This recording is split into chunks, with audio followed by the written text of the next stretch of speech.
मार्गदर्शन परीक्षा दृष्टि में बहुत बहुत स्वागत है आपका। आज हम आपके बीच में हैं पदार्थ के चुंबकीय वर्गीकरण के साथ। पदार्थ के चुंबकीय वर्गीकरण का आधार क्या होता है? पदार्थ के ऊपर जब बाह्य चुंबकीय क्षेत्र आरोपित किया जाता है तो उस आरोपित चुंबकीय क्षेत्र में पदार्थ किस प्रकार का बिहेव, किस प्रकार का व्यवहार करता है, इस आधार पर हम पदार्थ का वर्गीकरण करते हैं।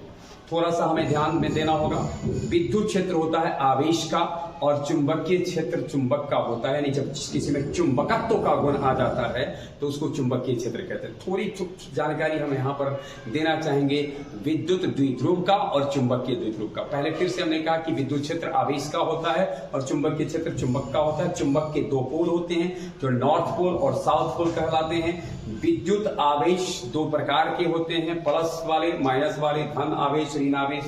तो विद्युत द्विध्रुव किसको कहते हैं? पूछता है विद्युत द्विध्रुव किसे कहते हैं? तो समान परिमाण और विपरीत प्रकृति के दो बिंदुवत आवेश जब एक दूसरे के करीब होते हैं, अल्प दूरी पर होते हैं, तो ये इस व्यवस्था को विद्युत द्विध्रुव कहते हैं। यानी इलेक्ट्रिक डाइपोल एक अरेंजमेंट है, व्यवस्था है। कैसी व्यवस्था है?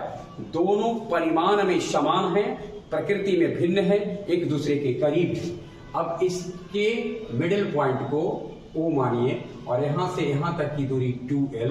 दूसरे शब्दों में कह सकते हैं ये डिस्टेंस L, ये डिस्टेंस L और इसको दोनों मिलाकर 2L। तो विद्युत द्विध्रुव आघूर्ण को सूचित करते हैं Q से। अब इसमें इसका हो क्या जाएगा?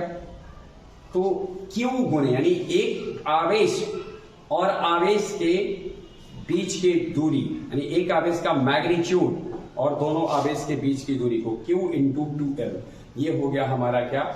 विद्युत द्विध्रुव आघूर्ण। उसी तरीके से अब सोचिए चुंबकीय आघूर्ण क्या होगा?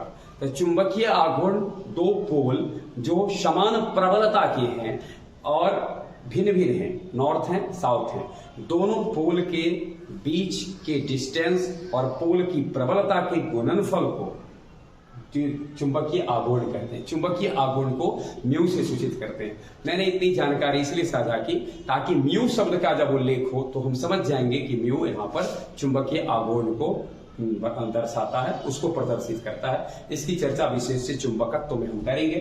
फिलहाल देखते हैं पदार्थ को 5 पार्ट्स में बांटा गया: प्रतिचुंबकीय, अनुचुंबकीय, लौह प्रतिचुंबकीय, प्रतिलौह चुंबकीय और फेरीमैग्नेटिक। अब हम देखते हैं प्रतिचुंबकीय क्या है। इस पदार्थ का जो चुंबकीय आघूर्ण होता है शून्य होता है। ऐसा क्यों होता है? तो चुंबकीय आघूर्ण शून्य होने का कारण होता है इसमें जितने इलेक्ट्रॉन होते हैं वो अपने ऑर्बिटल में पेयर्ड होते हैं, यानी अनपेयर्ड नहीं होते। अर्थात अगर वो p ऑर्बिटल में अगर है, p के तीनों ही ऑर्बिटल में इलेक्ट्रॉन का जो वर्गीकरण होगा वो इस तरीके से होता है।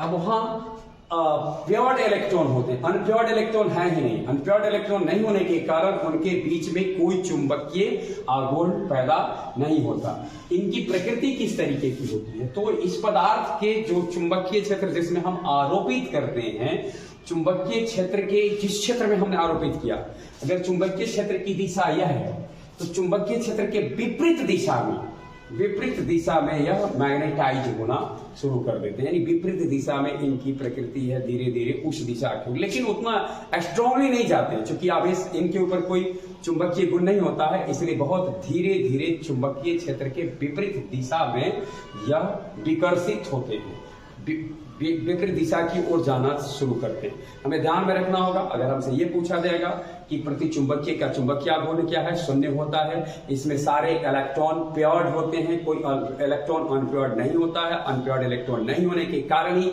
चुंबकीय आघूर्ण शून्य होता है और ये चुंबकीय क्षेत्र के, आरोपित चुंबकीय क्षेत्र के विपरीत दिशा की ओर जाना चाहते हैं। उस दिशा में धीरे धीरे धीरे चुंबकित तो होते जाते हैं, उसमें इनका गुण आने लगता है। और ये जो घटना होती है ऐसे इस मैग्नेटिक क्षेत्र के मैग्नेटिक फील्ड के विपरीत दिशा की ओर जाने की, इसको हम लोग कहते हैं डायमैग्नेटिज्म कहते हैं। यानी ये जो विपरीत दिशा में जो जाने की जो प्रतिचुंबकीय पदार्थ की चुंबक नाम से है प्रतिचुंबकीय एंटी जाना चाहेगा तो कहलाता है डायमैग्नेटिज्म और इस पदार्थ को डायमैग्नेटिक कहते हैं। प्रतिमैग्नेटिक चुंबकीय के बाद आता है अनुचुंबकीय। यहाँ देखिए म्यू इक्वल्स टू 0 था, इसका म्यू 0 नहीं है, इट मीन्स क्लियर है, म्यू नॉट इक्वल्स टू 0। इसका अर्थ है कि इसमें अनपेयर्ड इलेक्ट्रॉन हैं। अब ये नहीं है कि सारे इलेक्ट्रॉन अनपेयर्ड हैं, ऐसी बात नहीं है, इसमें अनपेयर्ड इलेक्ट्रॉन है, यानी इन पदार्थों में परमानेंट चुंबकीय आघूर्ण होता है, और होता ही है unpaired electron not equal to 0। It means clear कि अनपेयर्ड इलेक्ट्रॉन है। और आरोपी चुंबकीय क्षेत्र की दिशा में, ये था विपरीत दिशा में, और वो चुंबकीय क्षेत्र एक सदिश राशि है, उसकी जो दिशा है उसी दिशा में अनुचुंबकीय पदार्थ आते हैं। एग्जाम्पल के तौर पर इसका एग्जाम्पल H2O NaCl ये सब था, इसका एग्जाम्पल है O2 CO2 plus Fe3 plus Cr3 plus, ये सब हमारे अनुचुंबकीय पदार्थ का एग्जाम्पल है। अनुचुंबकीय के बाद देखते हैं लौह चुंबकीय। लौह चुंबकीय फेरोमैग्नेटिज्म, इसमें एक तरह से देखा जाए तो ये इसमें भी परमानेंट चुंबकीय आघूर्ण होता है ना। परमानेंट चुंबकीय आघूर्ण अप्लाइड मैग्नेटिक फील्ड की अनुपस्थिति में भी संयुक्त रहता है, अर्थात ऐसा रहता है कि चुंबकीय क्षेत्र से अगर उसको हटा भी दिया जाए ना, तो भी उसमें जो है सो चुंबकीय आघूर्ण की जो है सो उसके पास होता है। वो चुंबकीय क्षेत्र हो या न हो, अनुपस्थित हो चुंबकीय क्षेत्र तो यानी उसमें परमानेंट चुंबकीय आघूर्ण होता है। इसमें और इसमें देखिए कि क्या फर्क है। इसमें परमानेंट चुंबकीय आघूर्ण है कब, जब चुंबक क्षेत्र में होगा तब। उसमें है चुंबकीय क्षेत्र हो, चुंबकीय क्षेत्र न हो, दोनों दशा में। तो इस तरह से कह सकते हैं कि यह विशेष स्थिति है इसकी, है ना। इनका मैग्नेटाइजेशन स्वतः हो जाता है, ये मैग्नेटिक फील्ड में प्रबलता से आकर्षित होते हैं। स्वतः मैग्नेटाइज में गुण ही है, इसमें अपने आप गुण है, चुंबकीकृत होने का गुण है, और जब हम चुंबकीय क्षेत्र में इनको ले जाते हैं तो बहुत प्रबलता से, तेजी से वह चुंबक की ओर आकर्षित होता है। फेरोमैग्नेटिक वास्तव में पैरामैग्नेटिक, जिसका हमने जिक्र किया पीछे, उसकी एक विशेष अवस्था है, अर्थात इसका अनुचुंबकीय की ही एक विशेष दशा है लौह चुंबकीय। और इसका सबसे बड़ी बात है कि लोहा, कोबाल्ट, निकेल, लोहा हो, कोबाल्ट हो, निकेल हो, क्रोमियम डाइऑक्साइड हो, इसके उदाहरण है। लोहा, कोबाल्ट, निकेल बहुत लौह चुंबकीय पदार्थ। इसमें से ध्यान में रखना है, इसका काफी उपयोग होता है। CrO2 का उपयोग फेरोमैग्नेटिज्म के कारण ऑडियो एंड वीडियो क्लिप्स में किया जाता है। फेरोमैग्नेटिज्म यानी चुंबक, जो हम लोगों का जो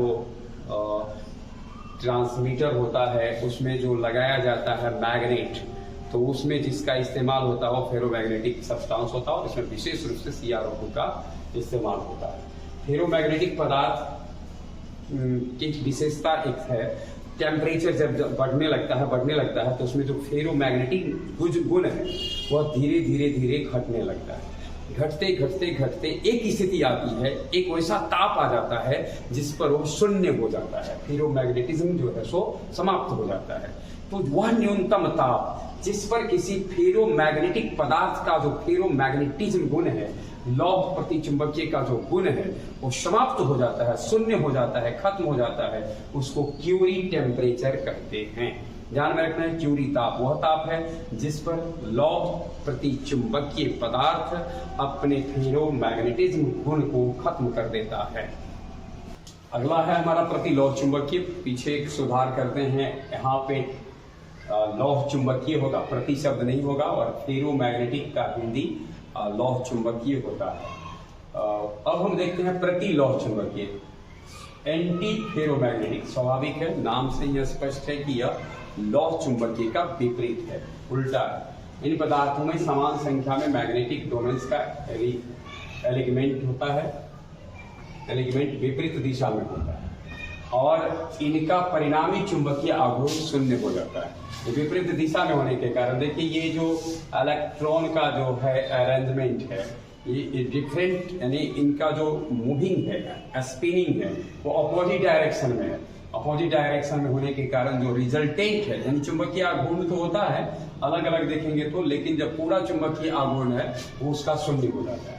इनमें अनपेयर्ड इलेक्ट्रॉन्स रहते हुए भी इनका परिणामी 0 होता है, क्योंकि पैरेलल एवं एंटी पैरेलल मैग्नेटिक डायपोल्स संख्या में होते हैं।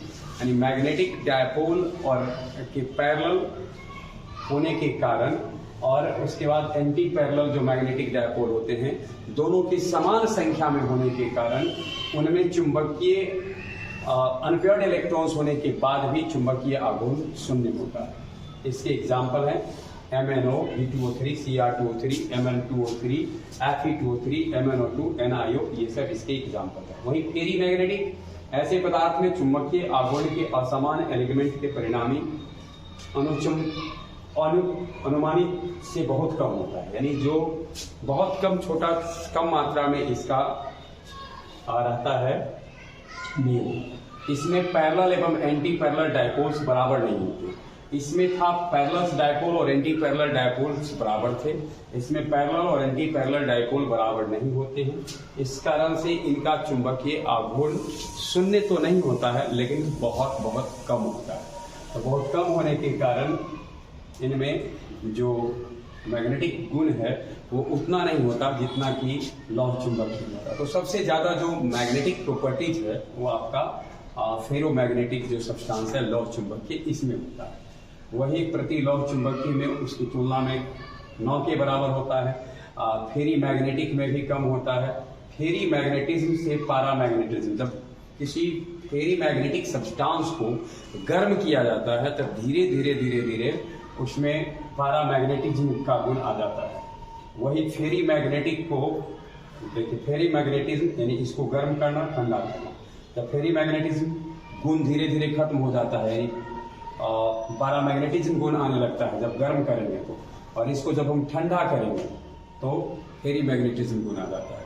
इस तरीके से हम कह सकते हैं कि पारामैग्नेटिज्म यानी पारामैग्नेटिक सब्सटेंस जैसे जैसे ठंडा होता है उसमें फेरी मैग्नेटिज्म गुण आ जाता है, अर्थात तो धीरे धीरे फेरी मैग्नेटिक हो जाता है। एग्जाम्पल के तौर पर देख रहे हैं, अभी इसमें फेरी मैग्नेटिक है, इसको गर्म किया गया है, Fe3O4 पारामैग्नेटिक होता है। तो यहाँ इसका जो केमिकल स्ट्रक्चर है उसमें कोई परिवर्तन नहीं हुआ है, परंतु जो उसका चुंबकीय गुण है वो बदल गया। यहाँ देख रहे हैं Fe3O4 ही है, Fe3O4 ही है, यानी दोनों मैग्नेटाइट ही है, फेरिक ऑक्साइड ही है, परंतु ये फेरी मैग्नेटिक है और ये पारामैग्नेटिक है। क्यों? इसको हीट किया गया 850 केल्विन पर। उसी तरीके से जब हम इसको अगर ठंडा कर देंगे तो फिर इसमें आ जाएगा। तो ये था हमारा बाह्य चुंबकीय क्षेत्र के प्रभाव में पदार्थ का जो चुंबकीय प्रकृति है उस आधार पर पदार्थ का वर्गीकरण। फिर से एक बार देख ले, प्रति चुंबकीय होता है, अणु चुंबकीय होता है, लौह चुंबकीय होता है, प्रति लौह चुंबकीय होता है और फेरी मैग्नेटिक होता है। प्रायः इसके एग्जाम्पल से पूछे जाते हैं कि इसके गुण और इसके उदाहरण ऑब्जेक्टिव क्वेश्चन में से रहते हैं कि कहाँ पर किसका कौन फेरी मैग्नेटिक है, कौन प्रति चुंबकीय है, चुंबकीय है, लौह चुंबकीय है, ये रहते हैं। अथवा परीक्षा में दूसरे तरह से भी प्रश्न पूछे जाते हैं लघुस्तरीय में कि प्रति चुंबकीय पदार्थ के गुण लिखें या अनुचुंबकीय पदार्थ के गुण लिखें। और लॉन्ग क्वेश्चन कभी कभी ये पूछ देता है पदार्थ के चुंबकीय वर्गीकरण करते हुए उनके बारे में संक्षिप्त जानकारी दें और हम किसी भी तरीके का उत्तर हो इससे दे सकते हैं। बहुत बहुत धन्यवाद।